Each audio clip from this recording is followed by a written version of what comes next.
As a kid, nothing excited me more than the prospect of getting to play a new game. But growing up in rural Appalachia, new games were few and far between. Stores were slow to restock, and when they did, you'd be sure you were paying top dollar. So it only made sense that most of my favorite games were random finds from pawn shops, and that grab bag experience of finding whatever good deals there were on a given day shaped a lot of who I am today. When I was finally old enough to start traveling with my parents and met my uncle for the first time, I was ecstatic when I learned he was a fellow gamer. More than that, his entire collection was completely different from mine. I was about to indulge, or so I thought, because the relentless nightmares of a 6-year-old me made damn sure I wouldn't willingly touch a horror game or movie until I was much, much older. But old habits die hard, you know. In the back of my mind, I'd always been morbidly curious about those games that traumatized me back then, and that eventually led me to picking up the Resident Evil franchise. It's been one of my favorite series ever since. Looking back on it, it's almost funny that the humble zombie had such a profound impression on me. But after completing the achievements of the Resident Evil 2 remake, one of the most anxiety-inducing tasks I've managed in my achievement hunting career so far, I think I've gained some insight about what makes them so terrifying. From gameplay restrictions to the infamous Mr. X, I have a lot to say about it and about this amazing game in general, and I'd be happy to know what you think too. I went in blind and managed to get all but 2 achievements without a guide, which was used to help find the last couple Mr. Raccoon collectibles, and I'll talk about that more later on. Now, if you haven't played this, and you're just wondering if it's worth getting the achievements, it totally is. If you like the idea of iteratively learning run after run and making optimizations each time. You should definitely play the game before watching this, it's awesome, and I'm about to spoil the whole thing.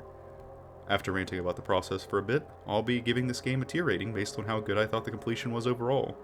With that said, lock your doors, grab a snack, and escape with me into the police department at the heart of Raccoon City. On this first playthrough, I'll go into a lot of detail to help set the scene, then I'll talk about some of the more difficult achievements as we get there.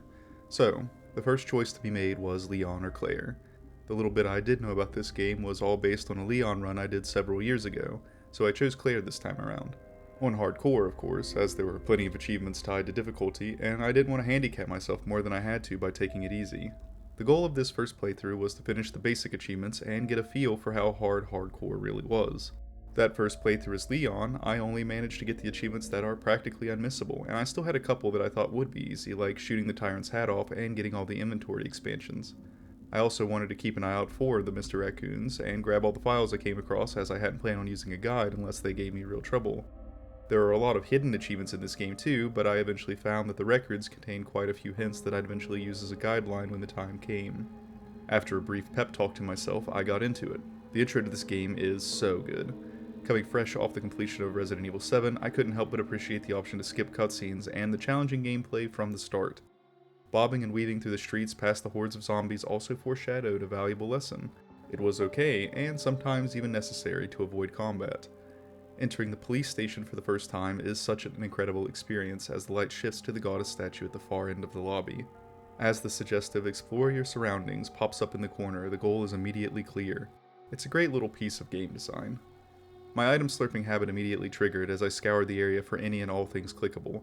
Hardcore in this game requires ink ribbons to save, so the need to find everything was exacerbated, and I didn't want to be caught without them considering how poorly my first encounter went. Pressing on, I could feel the knots in my stomach forming as I moved into the darkness for the first time. I can't overstate how uneasy the atmosphere is.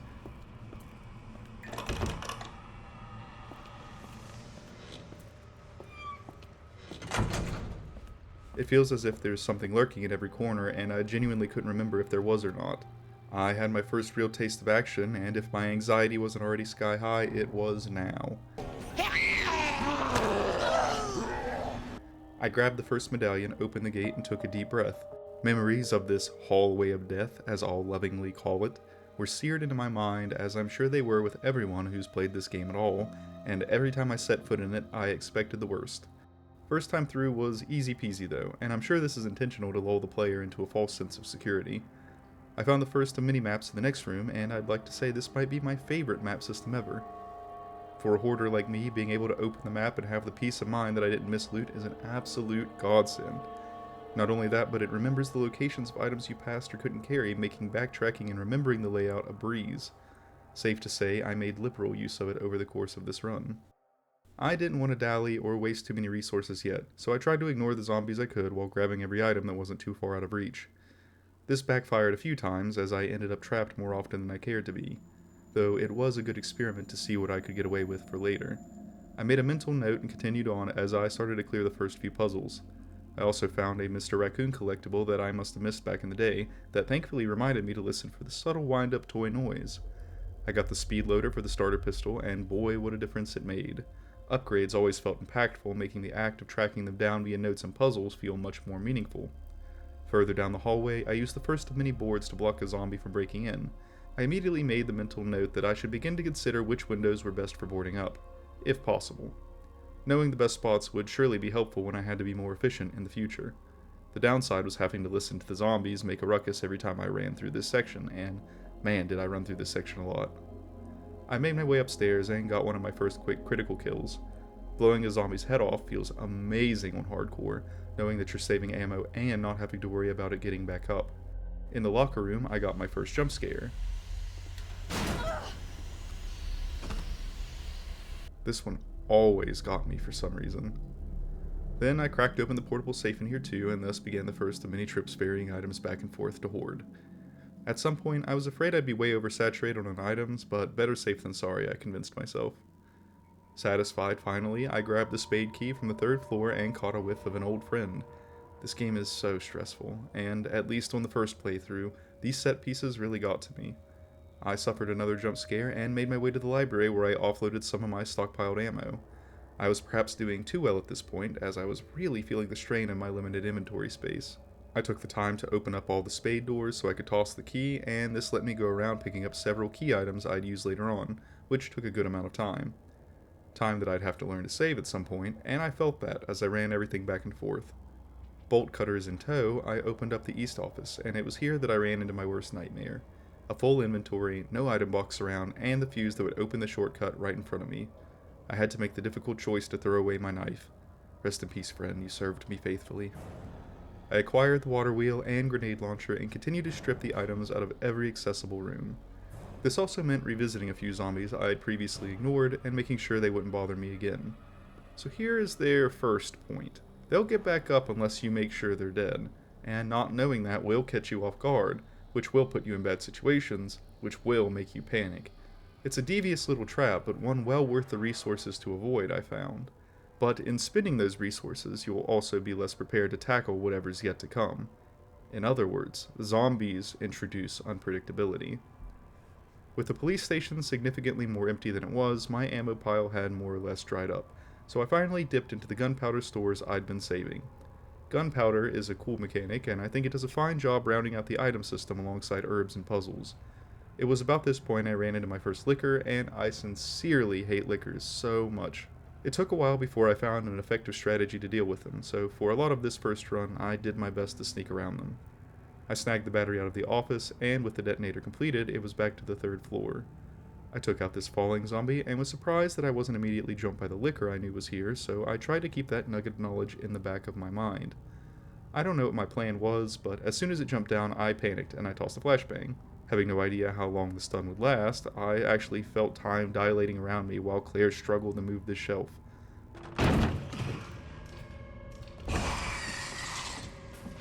Free at last, I finally had all the medallions, and it was time to face off against the first boss. But oh, what's this? Now, I'd heard about Sherry before, but everything else had kept my mind off of her, and I certainly didn't expect to find her here. Would this change anything? Was this the significant difference between Claire and Leon? Nope, not yet at least.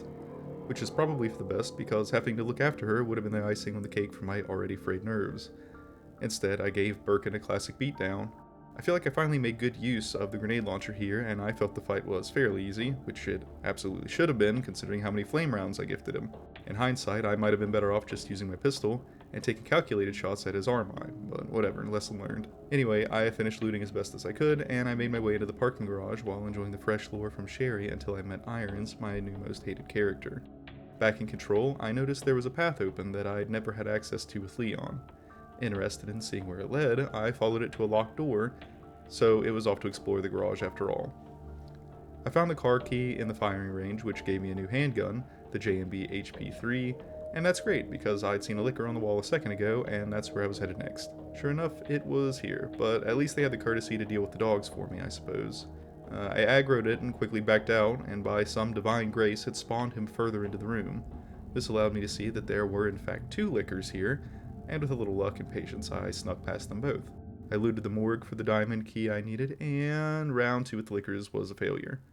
This was my first death since the intro, and it was a bittersweet moment. Mainly because I now had to repeat everything since just after the boss fight. I made good time reacquiring everything though, and prepared to kill the liquors this time. Look at that thing move.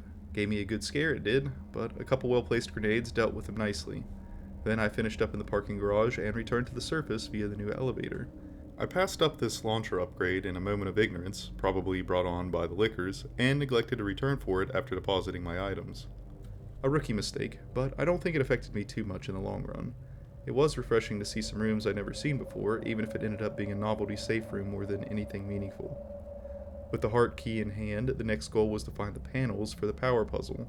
I began by hunting some items, and that led to another surprise heart rate spike. But I got the USB for my troubles. Out on the roof, I doused the fire, and we all know what that means. And if you don't, it means a permanent sense of dread in the shape of a relentless, bald-headed stalker. Now, I'd been waiting for Mr. X to make his appearance for some time now, and up until recently, the looming threat that he could be around any corner had given me a sense of foreboding that kept me on the edge of my seat. Like I mentioned though, there were a few moments where I did feel in control, and I was slowly easing myself into a state of comfort, much like I was able to do with Resident Evil 7 not long ago. I'm sorry to go on a bit of a tangent, but back then for me, Resident Evil 7 started off as a nightmare, because Jack was by far the scariest enemy. With that said, his fairly early defeat marked a point of relief that the game never really clawed back. Mr. X is much the same. You don't get to feel relief anymore, because no matter what, there will be an enemy that you can't deal with, and disabling him is often more harmful than helpful because of the steep resource cost. And even if you manage to, you won't get much respite because he will find you again. I'll never forget the feeling of stress and panic the first time he walked into that station lobby with me, and the realization that the one place I counted on for safety more than any other was no longer reliable. More than that, though, is knowing how much control he takes away from you. You remember what I said about the zombies before? Now there was an added risk to every encounter with them, because he followed the sound of shooting. And that's not to mention the new liquors that prowled the station. That's all to say that I genuinely think Resident Evil 2 is the scariest Resident Evil I've played. I know a lot of people think 7 is the worst, but where 7 lost me in the second half of the game, this game kept me constantly on edge. There was rarely a moment going forward from here where I wasn't constantly checking over my shoulder, especially in those places where the fantastic ambience makes you feel like your skin is crawling. Anyway, I went ahead and shot his hat off to get an achievement I was too chicken to get the first time around, and immediately regretted it.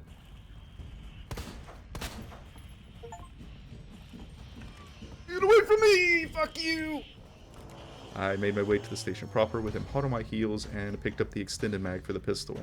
I still had a lot to do here. I went back to the West office first to grab an inventory upgrade which I desperately needed. I got jump scared as I sprinted out into the hallway but was lucky enough to evade the damage. Mr. X found me again as I entered the final heart door, but I looped around him to escape with a lever, narrowly avoiding the liquor outside once again. A quick stop at the lobby item box, and with all my key items in tow, I did my best to give X the slip and ended up in an even worse predicament. At least I had a lot of healing saved up. I was lucky enough to get a brief moment to myself and used the opportunity to finally clear out this hallway. I didn't expect to be jumped by a second liquor though, and after dispatching them both, I certainly didn't expect Mr. X to already be back up my ass. All's well that ends well, I suppose. After that, I made my way to the armory where I finally grabbed the SMG and opened the final diamond door at the end of the hallway. The second portable safe was here, and inside was my ticket to even more inventory space. In a brief moment of peace, I went ahead and moved the bookshelves into place and went back to the lobby to make a save. Well, that's about expected at this point. Eventually, I made my way up through the library and into the clock tower. I'd been forced through the hallway so many times at this point that I was starting to feel comfortable with the layout again, and I gotta say I really do love this map. It's distinct, and comboed with the backtracking, it's very memorable. I finally had an opportunity to use my new SMG, so let's see how that went, shall we?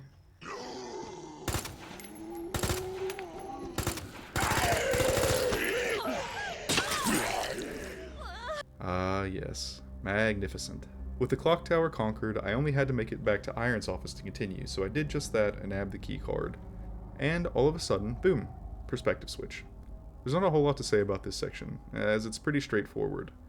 It took me a moment to realize that there were symbols on the side of the box here, but everything else was simple until I got to Irons. The scene here really sets the mood, doesn't it? Well, I ran and hid, but failed 3 times because I was apparently really bad at understanding his line of sight without some trial and error. But I got an achievement for it, so that was nice. Afterwards, back in control of Claire, I went right back to the parking garage to make use of my new keycard, making sure to pick up the launcher stock on the way. Keycard goes in, and Mr. X shows up again. See, it's this kind of persistence that makes him such a threat, and that threat kept me from trying to figure out what I could get away with on this first run. It helps his longevity. At least there's some room here to run him around. After shaking him, I took a nasty bite, and I had no healing items, so when the dogs finally showed up, they were a lot more frightening than they otherwise might have been, but they fell pretty consistently to a few bullets, which I was thankful for. There were more of them than I expected, though, but this was the only section in the entire run with dogs, so that was a-okay with me. I pushed on through the orphanage and made it to the sewers, where I enjoyed all the new-to-me cutscenes. But cutscenes don't get achievements, so I pressed on. I knew the sewers would have a fair few items to grab, so I went with a light loadout. I slowly but surely made my way forward, looting and killing as I went, as had become the norm. When the first G adult showed up, I was woefully underprepared, as it ate way more bullets than I anticipated. I ran through my stack of SMG ammo immediately, and had to resort to unorthodox methods to dispatch it. That was a stressful lesson, but one that stuck with me. With the new loadout in tow, I continued on. I used every resource available to kill the abundance of zombies, but the upgraded revolver proved most useful by a long shot. I ran in a lot of circles at this point, but I think it was for the best, since by the time I'd finished here, I was more confident in navigating them. The last obstacle was this section with all the rest of the big slugs crawling around, and hearing their noises made me a little hesitant, but I figured it wasn't anything a little fire couldn't solve. I ran past the next couple and solved the door puzzle to get the chest pieces and the spark shot. I had no idea this gun was a thing prior to now, so it was a very nice surprise to find it here. Unfortunately, with all these new items clogging up my inventory, I made the tough choice to try and kill the embryos and come back a second time for the rest of the pieces. The spark shot came in handy here, and at the cost of a few of those rounds, I had everything needed to progress. However, one order of business remained. There were still some goodies left to loot, and with a sewer key in hand, they were soon to be mine. Ink ribbons, gunpowder, weapon upgrades, and ammo. I was eating good before finally coming back to open the way forward. I even got the achievement for opening all the lockers. Nice. Another face-off with Birkin was inevitable before I could call the sewers done and dusted, so I prepared accordingly. I knew what I had to do, but I didn't know just how weak the launcher would prove against him, and he beat me to a pulp. The second try was more embarrassing, as I made some mistakes with my timing. I got him on the third attempt though, thanks to the SMG being surprisingly effective. I scooped Sherry and made my way to the cable car where we were whisked away to the labs. And I was so close to collecting everything before the point of no return, but that death to the Lakers made me forget to backtrack to the boss room again. Oh well. Once Sherry was comfy, it was time to finish up. I blitzed through the cafeteria and the surrounding hallways to get level 2 access and an upgrade to the spark shot, doubling back for loot as I needed to. In this next section, the goal is immediately clear. That's another thing that I think this game does exceptionally well. Think back to the statue in the station lobby. It's the first thing you see before you're set off on your own, and all the while you know that it's your main objective. It kind of creates an aura of safety, or of certainty at least, and I think it helps ever so slightly knowing that once you've accomplished a section, you'll have somewhere to return to and prepare once again.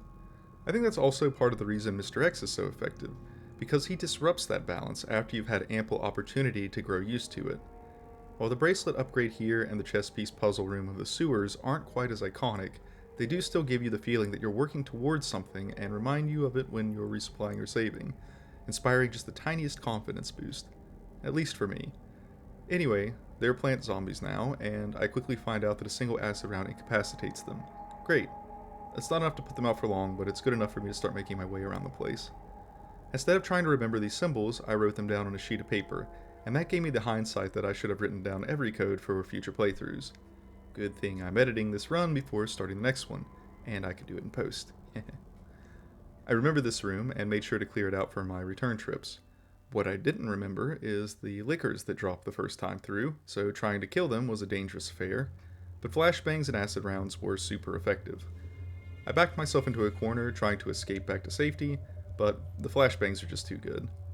I quickly got revenge and went on to burn some of the plant zombies up too, as a note reminded me that's what I needed to do to stop them from regenerating. With the lab more or less cleared, I went to work looting and solving the puzzles to finally be free of this place. Being able to run around freely is a huge relief, especially when the alternative is tiptoeing around lickers.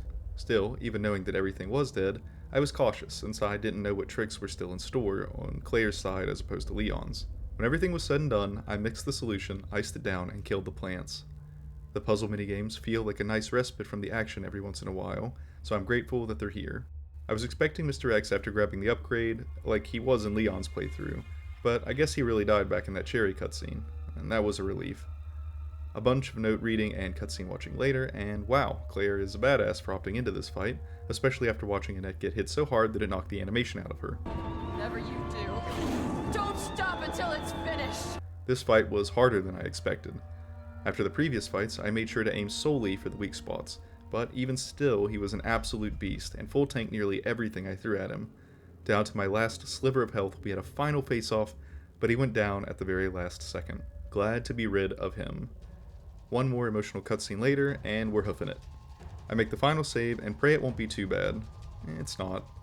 I have more than enough acid rounds to keep the vegetables at bay, and the only thing that worried me was how long Sherry was taking to catch up, though that didn't end up mattering.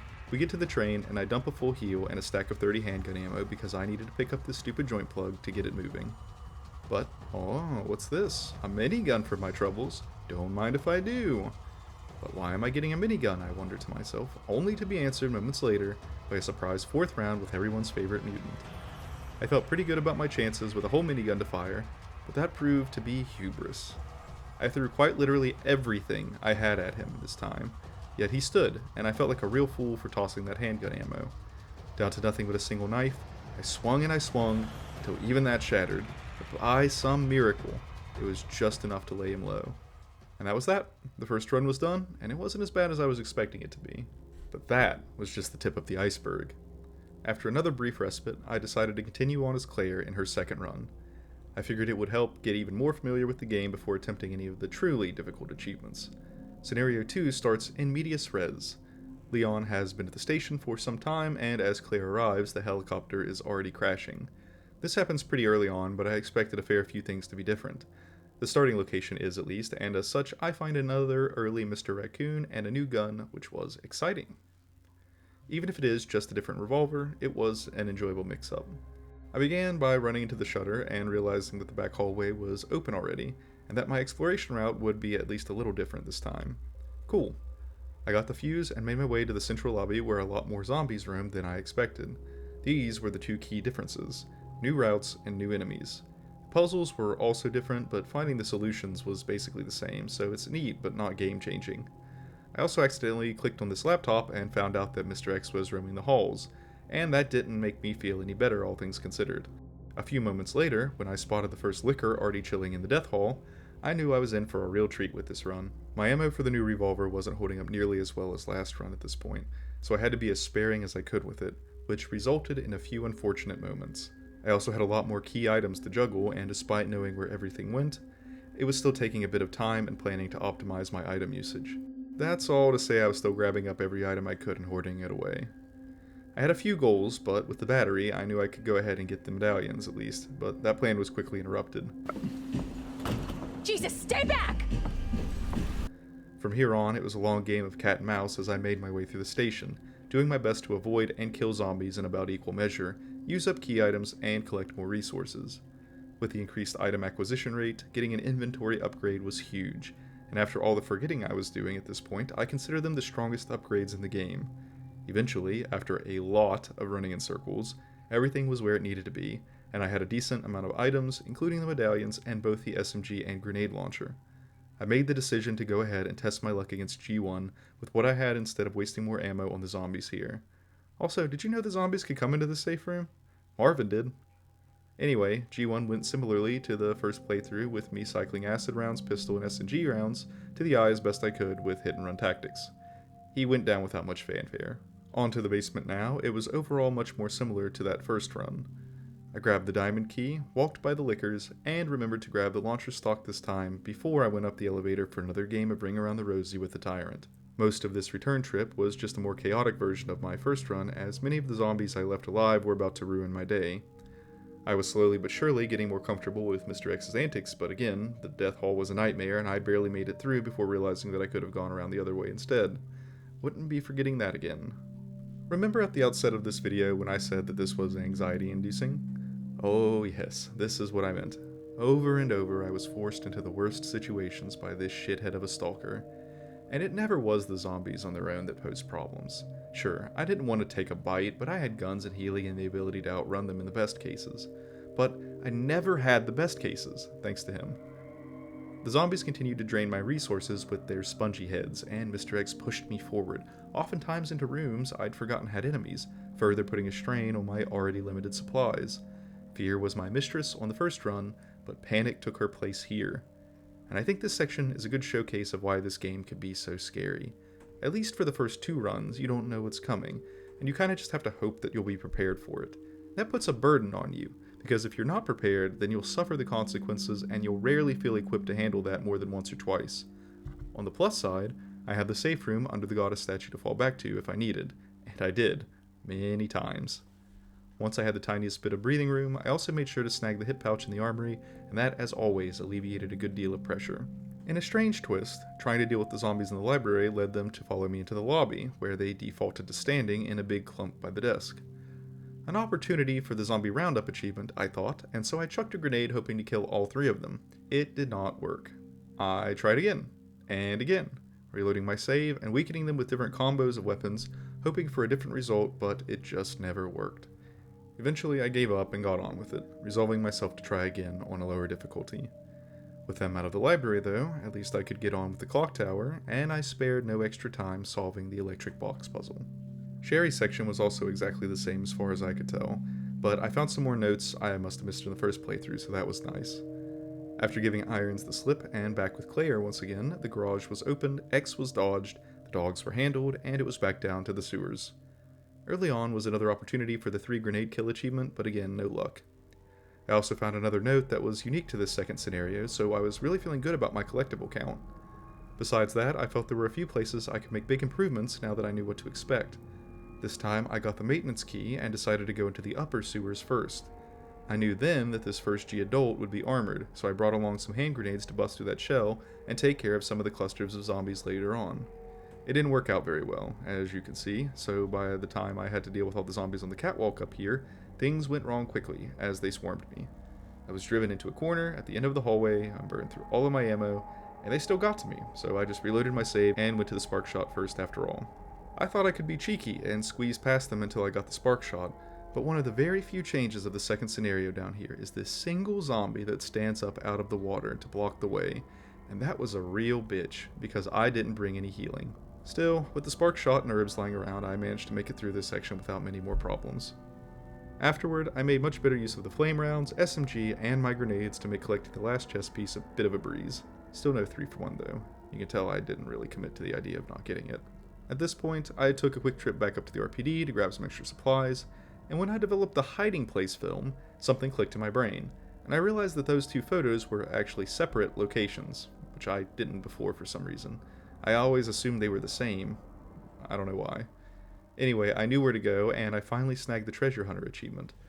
Back on track, the chest puzzle took an embarrassingly long time to finish, and it was on to G2. I must have gotten lucky on my first attempt, because he manhandled me this time. Eventually a good ammo dump did him in, but this became my least favorite boss fight of the game. On to Nest, I was now keeping a sharp eye out for Mr. Raccoons, because I was having a hard time tracking down the last couple I needed, but everywhere I looked was fruitless.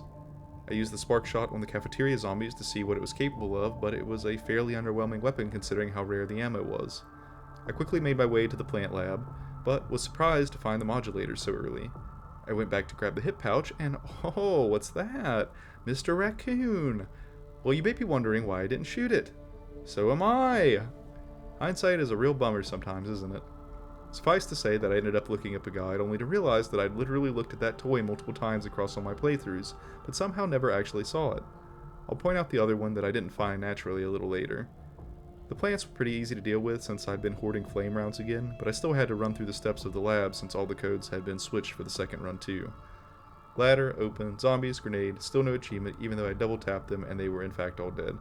Whatever, power, liquors, loot, save, trophy, one taps puzzle, backtracks, and finally, keycard. All went pretty much the same as the first run. With that, I was off to the next section to fight G3, and then my game crashed. Oh, how I wish I would have saved before coming here. For some reason, and only while recording, this specific load would crash my game almost every time. So I'd have to stop recording, walk through, and start again. Pretty annoying, and peculiar, but at least it was easy to work around. But I had to redo the entirety of the last section again from the save because hardcore, and that's one of the primary reasons I'm not a big proponent of these types of save systems. We evolved past this for a reason, let it stay gone in my opinion. The next day, after cooling down, I blitzed my way back to G3. This fight was way more cinematic than the first time. I guess my supplies were worse or something, but over the course of about 5 minutes, I used everything, including nearly all the supplies in the arena itself to take him down again. This fight was a good showcase of movement because so many times I barely avoided taking a hit because I luckily moved in the right direction. It's not something I've talked about much until now, but the movement is fairly clunky, and I think it might be intentional because somehow that slight unresponsiveness is reminiscent of those old tank controls from the originals. It definitely makes for some tense moments, like when barely escaping an attack or trying to dodge a zombie, and I don't think the game would have been as scary with different controls. The finale was the same up until G4, and after the knife incident last run, I was very meticulous in planning my supplies. It also quickly dawned on me that I'd have better success if I focused solely on shooting the eyes and not wasting a ton of bullets on body shots. I had an absolute truckload of grenade rounds, so I just dumped on him. They were surprisingly ineffective, and the fight took even longer than last time, but at the end of it all, quantity was enough, and he went down with 2 minutes to spare. This time, I breathed a sigh of relief. And I forgot about this little segment that was foreshadowed in the last ending. I was pretty much out of ammo, and I had no idea what was about to happen, so I was a little nervous. But I had a ton of gunpowder and healing, so I went to work combining it all. I saved, and I took my huge reserve of handgun bullets to the back of the train, where this uggo was chillin'. I didn't know what else to do but shoot, and so shoot I did. I think it was awfully close, but the spark shot finished the job for me, and I got to see the true ending for the first time for another achievement. Nice. Then it was time for the hard runs. I was confident enough, but still didn't know what all I could get away with, so naturally I tried to do it all in one run. Good joke, me. I needed an S rank, which was essentially a speed run, a no item box run, a no healing run, and a run where I took less than 14,000 steps. I also needed to beat Leon's story on hardcore, so to start this grind, I picked him, on standard difficulty, to refamiliarize myself with his route and weapons. I got to work, being as careful as I could not to pick up too many items, because then I'd have to throw them away instead of leaving them for later. Here's a fun fact I didn't know until now. There are more hip pouches on standard than on hardcore, so imagine my stupidly wide smile when I ran into this one in the attic storage room. I had to manage key items appropriately, I had to keep track of where resupplies would be, and I wanted to conserve as much as reasonably possible.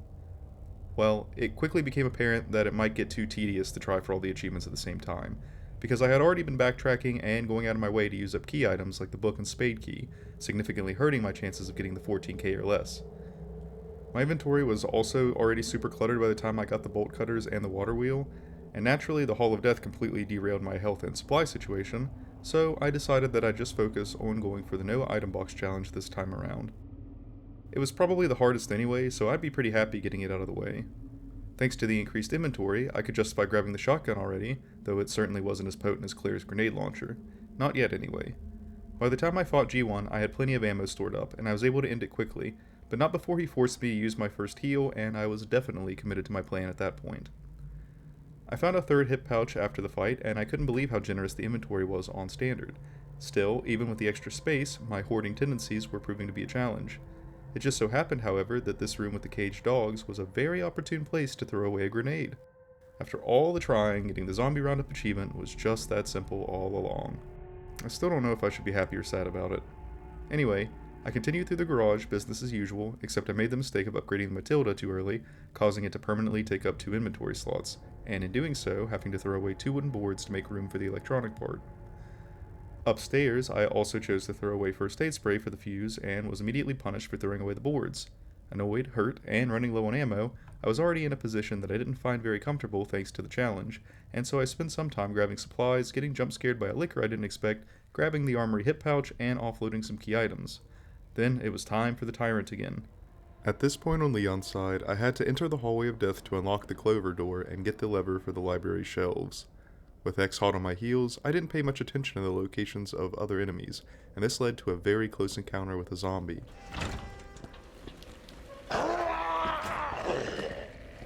On my way out, I ran into Mr. X again, and knowing well I couldn't turn around, I tossed a flashbang and made an important discovery. Flashbangs completely disoriented him, and as long as I kept one handy, I could do as I pleased. I took the opportunity to move the library shelves into place and got on with it. I was skeptical jumping through the glass here, anticipating a liquor or some such, but I relaxed when it was just free ammo. Much to my detriment, I might add, because Mr. X busting through the wall here might be the worst I'd been jump scared in the whole game. I grabbed the Lightning Hawk Magnum from the armory, got into a bit of trouble, and collected a few other things before finally making my way back to the prison to continue on. Leon's section here is way worse than Claire's, and I had to use my last flashbang to make it through. Honestly, this whole segment until after the sewer gator kinda sucks compared to Claire. It's very much a walking sim. But at least the shotgun barrel is here, and I won't complain about that because this upgrade turns it into my favorite weapon. After nuking the gator, I also found a Mr. Raccoon, which was refreshing, then it was off to Ada's section. I completely forgot how to do any of this stuff, so I meandered around a lot until I ended up in a corner, which almost killed me, so I reloaded and made it through without taking a hit. That paid off, because when Mr. X showed up again, things got a little too close for comfort as I floundered with the locks again. That was the last roadblock, thankfully, and I soon found myself in the sewers once again, where the newly upgraded shotgun was about to get a lot of love. I'll keep it short and sweet since there's not a lot of difference between Leon and Claire in these last sections. I was doing great on ammo, all things considered, and so I took a straightforward approach, grabbing the shotgun stock, the key items, and obliterating every enemy I came across. Unfortunately, my inventory was a little tight, and I picked the key up without thinking, so I took it to the upper floors first, which rewarded me with the penultimate hit pouch. I also went ahead back to the police station so I could finish upgrading the Magnum and dumping the handle crank, alongside picking up the last few goodies I'd left behind. After grabbing the hidden fuel though, my inventory was looking pretty cramped again, but the last G adults in the lower sewers helped thin me out. After some time, the chest pieces and flamethrower were gathered, and with weapons taking up a large portion of my inventory, it was off to fight G2. I really don't think this item box challenge would even be possible on hardcore with the limited inventory space, and if it is, I guarantee you it's either through cheese or intense practice. Anyway, as was the norm at this point, G2 drained my resources, but I still had enough to know that Nest would be pretty easy. I was feeling frisky, so the Magnum cleared the cafeteria very easily, and I tried out the flamethrower, but its lack of stopping power made it kinda iffy, and I started having flashbacks to Resident Evil 7 again. With the gas valve equipped to it though, the ammo drained way slower, and I knew that I'd at least have that if worse came to worse. Plus, it got its use against the plants in the lab, of which I burned every single one quick and easy, with less than 50 fuel each, which was nice. The downstairs zombies ate shells and the liquors soon followed, and just like that, the labs were clear too. I blitzed through the serum puzzle, ran back for the last hit pouch and the achievement to go with it, failed to see Mr. Raccoon again, got my bracelet upgrade, and walked the long walk to G3. I think it's also worth mentioning that I went out of my way to mix every yellow gunpowder with large gunpowder for extra shotgun shells too. That came in handy during this boss fight because I absolutely unloaded on him and he went down quick. The finale on Standard isn't shy about loading you up with supplies either, so by the time I got to Super Tyrant, I had more than enough to throw at him. But Super Tyrant is not an easy boss fight. That boy is born to beat ass. After dumping almost everything into him, I fed him one final rocket shot to earn my S+, which was a surprise since I didn't know a rank above S existed. This got me the Infinite Ammo Samurai Edge, and I was very excited to try it out. Back at the menu, I was slowly but surely narrowing down the records page, and since there were still a few hidden achievements, I was going to start working on more of them to hopefully find myself a clue. Next run, Leon 2, no healing, which I expected wouldn't be too bad with infinite ammo. I immediately got to testing the new gun, and it was fine.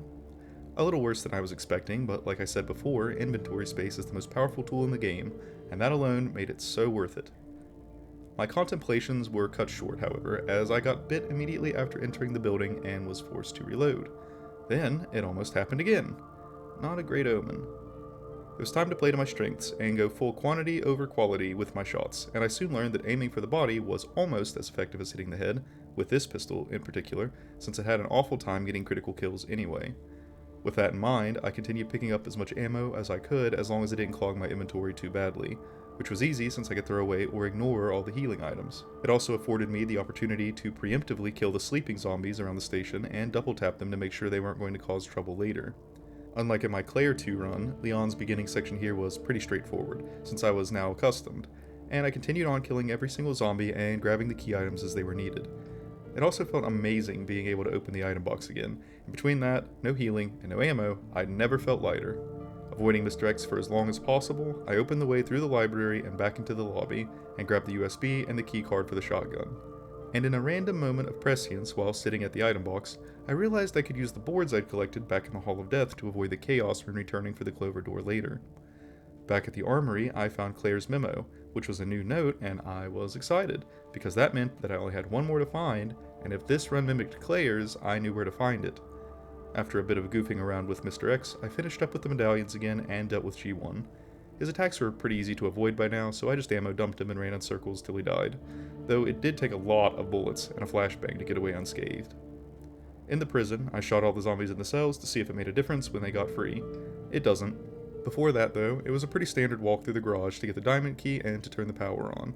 With the dogs' low health, the samurai took care of them pretty effectively, so I was back upstairs in no time.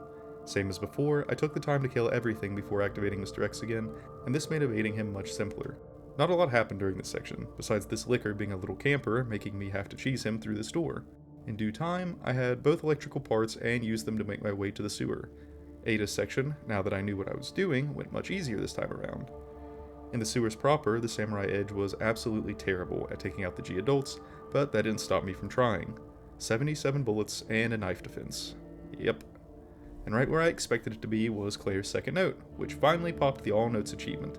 I usually end up having to use a guide to find collectibles, but man, it's satisfying when it's all natural. I'd say the hardest to find ones were the ones in Sherry's section, but even those weren't actually hidden, just a little out of the main line of sight. Good achievement. Unlike the damn raccoons. I decided to use the shotgun to make the adults in the lower section a little easier on myself, and I got into a little trouble, but I got through eventually. I did opt to run back upstairs again, just to grab the flamethrower fuel and the magnum scope before grabbing the last chess piece and solving the puzzle again. G2 proved to be the worst part of this run, because I was apparently awful at not getting hit by the claw swipe, and he was just intent on comboing me every chance he got. The first time I beat it, I went down to Nest on dangerous health, hoping for a full heal or something, but the game was not that generous, so I reloaded and kept trying for no hits. In my experimentation, I found that shooting his hand in the ceiling would make him come out faster, so that was cool. I also noticed in the records that there was most likely a challenge involving this fight, and so I started coping by attempting to find out what to do. And eventually, on attempt number 13, using the Magnum for no reason in particular, I got the Gotcha achievement by knocking him off in only a single crane cycle by doing a bunch of extra damage to him while he was down or something. Neat. All in all, finishing without taking a hit took 15 tries. Finally, down in the labs, I decided to get some actual use out of the M19 pistol, since I'd stored up a sizable amount of ammo, and it was alright, I suppose. I'll put it like this. It didn't make me sad to do the whole run without it, but it was noticeably stronger than the Samurai Edge. The labs are honestly pretty easy with the flamethrower, and this time I did have the codes for the second scenario written down, so it went pretty quickly. I decided to mix all of my stored up gunpowder right before G3 into Magnum rounds. This would prove to be a mistake, I think. G3 himself wasn't too bad because for some reason, I decided it'd be fine to win with caution level health and nearly all my ammo and grenades spent. Super Tyrant made sure I regretted all of those decisions. My goodness, what an utterly disgusting boss he is when you can't take but 2 hits. I tried my best, but it was so futile for so long. I tried opening with the flamethrower, dead. Tried to mix in grenades to stagger him, dead. Tried the shotgun, dead. Tried spamming all my grenades, dead. I got closest by actually dodging his attacks, but it was so inconsistent. I finally found a cadence of Magnum and grenades that worked pretty well, and I made it to the launcher only to get slapped down the moment after. I was depressed after that one, but not defeated. I tried over and over, adjusting as I could until I really started being able to consistently dodge him. The trick was to dodge diagonally instead of backward as often as possible, and to keep enough room to be able to do it, which was sometimes challenging with the falling rocks. I also found that I'd often have better odds of dodging his 3-hit combo if I ran at the last moment, and so reading his telegraphs also became important when I could. Eventually, I found myself consistently getting to his charge phase, and so managing my ammo had to be factored in. I got so close so many times. And finally, after 37 attempts, The launcher dropped, and I'd equipped a flashbang beforehand to stun him, and that ended it. Then I got eaten by G5, because apparently the flamethrower doesn't do anything. And so after an absolutely grueling standard playthrough that was way more difficult than any of the hardcore runs so far, I got the no healing achievement and needed a break. I decided to try out the Ghost Survivors for the first time. Having no idea what to expect, I figured it couldn't be as bad as Super Tyrant. Well, yes and no. It was a lot different than the normal game. These are scenarios that have some different types of enemies and fixed inventories and item spawns. Not sure why, but I picked the hardest one first, Forgotten Soldier, and my hubris proved detrimental, as I immediately ran out of ammo and lost a lot of confidence in myself as I haphazardly stumbled my way through the level until I got taken out by a plant. Unlucky. As my day was coming to an end, I also wanted to do a quick trial for the 4th Survivor mode. It's a similar mode to the previous one, but a bit longer and has some actual story implications, which I thought was cool. You play as an Umbrella agent named Hunk, and to get to safety, you have to escape the sewers and then run through the entirety of the RPD, all while having limited supplies and facing a staggering amount of enemies. I didn't know what to expect, so as usual, I did everything I could to make it as far as possible to see what all I'd have to contend with. I ran out of resources quickly, from a combination of not knowing where to go, and simply trying to fight my way through, underestimating just how many enemies would show up. I made it way further than I ever expected to though, almost beating it first try, but the final stretch had a plant zombie that ended my run since I didn't have any more defense items by that point. But, as it was my first try, I didn't know how close to completion I'd gotten. First impressions weren't great, and I was still worried that some of the hidden achievements may have been locked behind them, but that was a problem for another day. With more campaign achievements yet to go, and at the risk of sounding too repetitive, I'll speed through Leon Hardcore, because a lot of what I do from here on out are simply what I'd consider optimizations. Early on, I made sure to grab all the boards I could, killed every zombie with the Samurai Edge, and only picked up the items I needed. Right after I made it back to the lobby for the first time, I boarded up the Hall of Death with those boards I saved. I still used up all the key items as I found them, and I knew I could do better with inventory management, but it was still nice to get it all out of the way. G1 took 96 rounds from the Matilda and a green herb on an extremely close first attempt. Maybe I'm crazy, but I swear he moves faster on hardcore because he was straight up difficult to stay away from. My game crashed in a new place in the garage and I had to redo it, which sucked, but at least it's a fast section. Back in RPD proper, I quickly realized the last few places that would have been good boarded up and continued to make sure every last thing was dead before activating Mr. X again. As was tradition at this point, we did a bit of dancing while I rounded up all the key items I needed to fix the clock tower. Once the parts were collected and the panel was fixed, I was back into the sewers with Ada's section. There were a couple of records called One Slick Super Spy and Young Escapee. I can only assume those were tied to Ada and Sherry's sections, but I didn't know what I had to do to get them. My best guess was to speedrun them somehow, but I wasn't that great at those sections yet, so my attempt at a speedrun kinda failed. But I was able to at least clear the EMF puzzles quickly now. Back to Leon, and I'd done a fairly good job hoarding shotgun shells up to this point, and so after using the Samurai Edge to kill off the zombies and pepper the adults before they closed in, the shotgun did most of the heavy lifting. I also pulled out the Matilda for a little while to get some use out of a bunch of handgun bullets I'd still been randomly collecting. I did once again opt to head back to the police station to cash in on the USB and hidden photo stashes, and found that there are in fact 2 lickers in this storage room, and they can and will chase you out past the hallway. Kit upgraded and back down in the sewers, I finished collecting the chest pieces and the flamethrower, and found this 6th skip for this final G adult. After another annoying round of figuring out where the chest pieces went, because I still didn't write the solution down for some reason, it was time for another round with G2. I still couldn't help getting hit during the start of the fight, but knowing that I could one-cycle him if I dumped enough ammo made it go much smoother this time around. Down in Nest, it was business as usual as I once again abused the Samurai Edge until I got to the plants, where I tried the new strategy of abusing the Samurai Edge before burning them. I found that the flamethrower is awful against lickers, and then wasted no time making my way to the next boss fight. At some point, I made the truly baffling decision to not go for the hip pouch, where that Mr. Raccoon was located, and that was an absolute blunder. Anyway, G3 was pretty straightforward again, but it did take most of my high-powered ammo, which was concerning considering the trouble Super Tyrant gave me in the last playthrough. I did hoard an absolute load of hand grenades though, and I used every single one of them to give myself an easier time, and, well, it didn't go as well as I'd hoped. 5 attempts of getting impaled later, and I finished him off once again thanks to the shotgun. And I got an A rank. Here I was, taking my time, under the impression that I'd get an S rank, as long as I got under 3.5 hours, but I had been looking at the wrong timer. Turns out hardcore is an hour less lenient. So I ran it back, this time with Claire, since I was so very sick of Super Tyrant, and because I think she has better weapons overall. As much as I like the shotgun, the grenade launcher is probably the best weapon in the game. I also decided I could probably get the World Traveler achievement if I was a bit stricter with my item usage, and so while most things were the exact same as the run before, I picked up less, and anytime I made an easily rectifiable mistake, I reloaded the game to do it just that tiny bit better. I used the boards more efficiently, I item hoarded less, I relied less on the Samurai Edge to get quicker kills, and I tried to be as efficient as possible.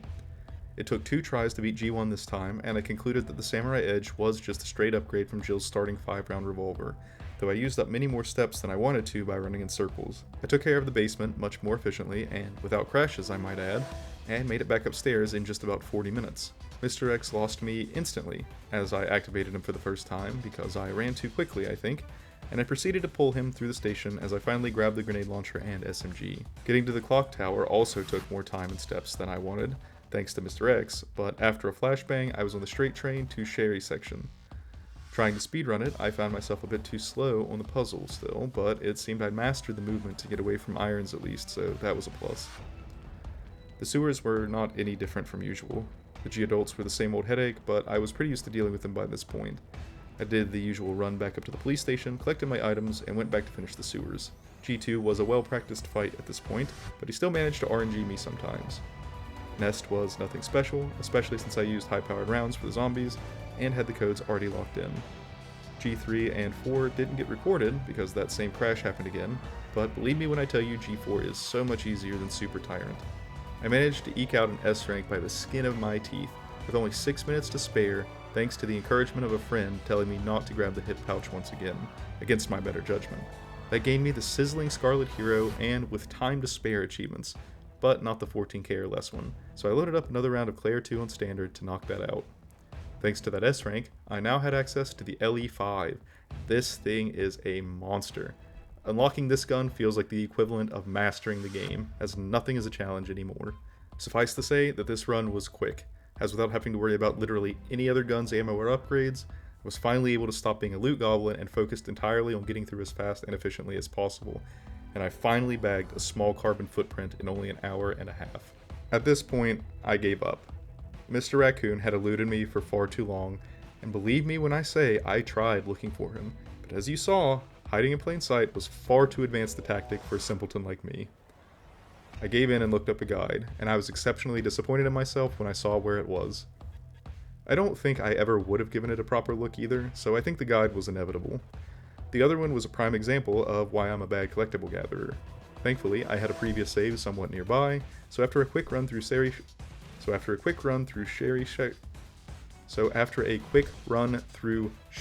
section, I found it on the bus during the walk to the orphanage.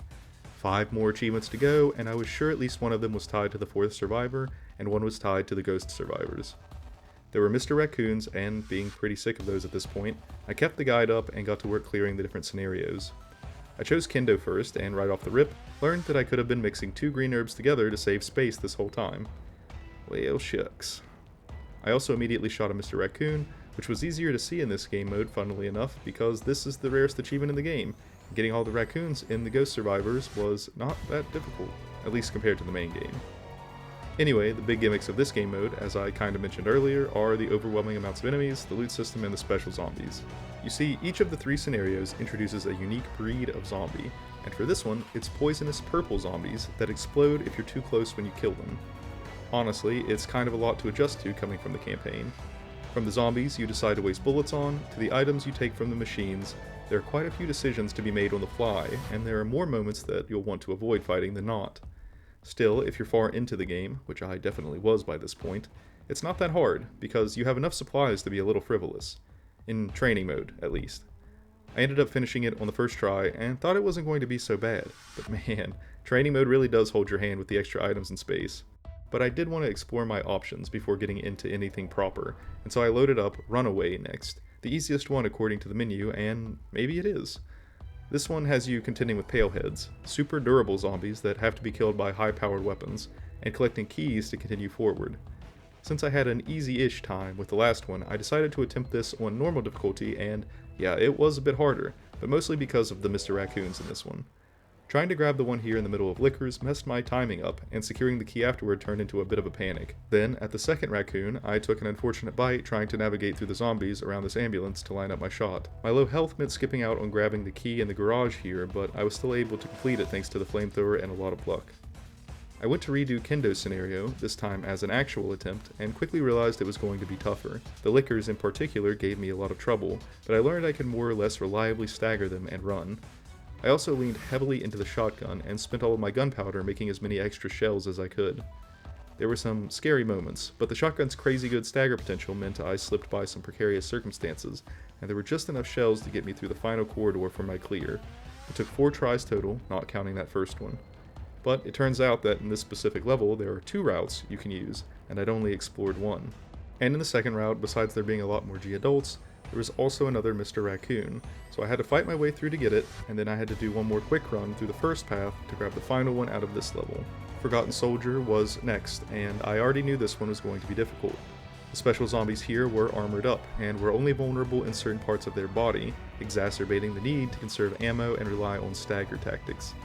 More than any other level so far, this level required iterating to maximize the hyper-limited resources given. Needless to say, I failed more than a couple times as I figured out which enemies I could run past and which ones I had to spend ammo on. The important discoveries were that the Liquor here was weak and was worth killing to avoid damage, many of the zombies could simply be run past if I was fast enough, and that mixing and selecting the right items were the key to victory. After a few runs, I made it further than I had before, and thankfully, or maybe unfortunately, depending on how you look at it, I got spoiled about Mr. X's appearance near the end here because a Mr. Raccoon is in the room he spawns in. Still, even after giving him the runaround, there was a small army I barely managed to fight off before I took the win. Then I did one more separate run on training mode to nab that raccoon. But there was yet another challenge I hadn't accounted for. A horde mode that unlocks after completing all previous scenarios, which was wholly unexpected in a game like Resident Evil 2, but whatever, I'm down. In this, you get to try and survive in the gas station from the beginning of the campaign as the sheriff who immediately gets eaten. Pretty cool premise, but man, all the special zombies are here, and towards the end, it gets unrelenting. Naturally, on my first attempt, not knowing what to expect, I burned through a lot of my supplies, including, and most importantly, the rocket launcher that comes about halfway through, and despite having infinite ammo on the pistol, it just wasn't enough to carry me over the finish line. I got to 94 out of 100 kills before dropping, and I knew that if I could optimize just a tiny bit, I'd clear it. So I did.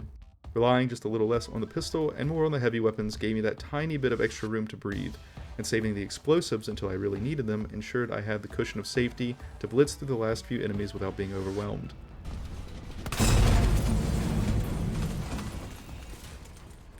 Three achievements left to go, now they're all hidden. I decided to finish up all the records for Ghost Survivors to see if there was anything left in there, and unfortunately there wasn't, so it was high time to beat 4th Survivor. And honestly, it wasn't that bad. I mean, sure, it was difficult by comparison to a lot of the rest of the game, but saving this for last really just set it up as the final rung of a long ladder of learning. I struggled through it, but like I said before, I got very close to finishing it on that first attempt, and knowing more or less what to look forward to allowed me to save the items I needed to get through the most difficult parts. Otherwise, you'd be surprised at just how much damage you can tank through if you're desperate enough, especially with the damage mitigating herb mixture. There's also a lot of enemies you can cheese. Like the G-adults are very weak to climbing, and the knife, and most zombies that start off on the ground can be run past without a second thought. The most dangerous enemies are by far the plant zombies, as they're very aggressive and will insta-kill you without a defense item, so those were the ones I made sure to have a backup plan for. Besides that, one well-placed grenade at the end was enough to secure myself my penultimate accomplishment, and now there were 2 possibilities. Either the One Slick Super Spy and Escapee achievements, or the final 2 and I just had to figure out how to get them, or this new final game mode held the secret. I decided to try out the Tofu Survivor. There was no way I was about to try and grind that out if I could avoid it, so I committed to at least trying to get the other 2 first. I sped through Leon's campaign on assisted this time just to see how easy it was, and that was an absolute treat. I was actually unstoppable, so when I finally got to Ada's section, I really went as fast as I could. I ran past every zombie, I was as clean as possible with each point of the scanner, and I shed a single tear of joy as the achievement popped at the end. But not for the reason I thought. Turns out, all I had to do was not use the gun. Welp. Then I loaded up Sherry's section from a previous save and finished the puzzle as fast as possible, and bang, there it was. The final achievement and a very undramatic finish. I couldn't complain though, since I was pretty well done with the game by this point. The end of an achievement grind is truly a mixed bag of emotions. Seeing that little completion emblem feels so nice, and I had a great time learning the ins and outs of the game, but at the same time, it feels a little sad to put away something that was so enjoyable, even though I know there's nothing left to enjoy. Like, sure, I could aim for S plus hardcore to unlock the super weapons, but then there's nothing left to use them on, where I could spend hours unlocking the last few records, but I'd rather just pick up another game at that point, you know? Anyway, to sum it all up, those first couple playthroughs were visceral, 10 out of 10 Resident Evil gameplay, and grinding each of the harder achievements felt rewarding, with the introduction of the infinite ammo gun serving as a milestone that made subsequent runs easier. Other achievements, like the 3-for-1 grenade and the treasure hunter achievement, were varied and made sense, and even the collectibles weren't that bad. Most importantly, the Ghost Survivor stuff didn't overstay its welcome, and that was a blessing after the Resident Evil 7 DLC grind. So, I think with all that said, this game will go into the A tier for its achievements. I think if I were a better player or a more organized person, I could have cut down the amount of runs I needed by 2 or so. And while I liked the campaign and always felt like I was improving, it was a lot of repetition. I'm saving the S tier for completions that are truly special. I'm also still going to be working on getting faster with my editing so I take less time between these videos. So those of you who have watched to the end, definitely feel free to comment on what you like and dislike about this format so far, so I know what I should change or keep. And really, thank you a ton. Good luck in your grinds. I'm out of here.